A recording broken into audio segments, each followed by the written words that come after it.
తప్పు ఎప్పటికీ తప్పే. ఆ తప్పును ఏ దేవుడు కూడా క్షమించే మనసు రాదు అంటూ శోభిత ప్రెగ్నెన్సీపై ఘాటుగా స్పందిస్తూ డబుల్ కౌంటర్స్తో అందరి ముందుకి వచ్చేసిన సమంత. శామ్ ఎప్పటికీ తన పర్సనల్ లైఫ్లో బిజీ అయిపోయింది. అక్కినేని కుటుంబం తమ డివోర్స్ విషయాల నుండి బాగా బయటపడిపోయింది. ఇక డైరెక్టర్ రాజ్తో ప్రేమలో ఉన్న విషయం కూడా అఫీషియల్ చేస్తూనే వచ్చేసింది.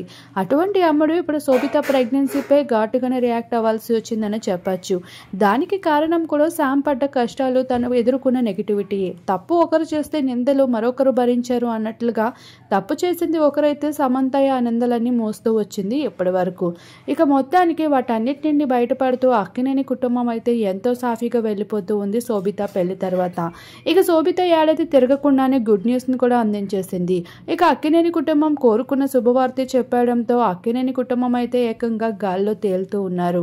ప్రస్తుతం వీటన్నిటిపైన శామ్ సైతం ఘాటుగానే స్పందిస్తూ వస్తుంది. ప్రజలు ఎప్పటికీ మర్చిపోలేరు చేసిన తప్పుని అందించిన సాయాన్ని.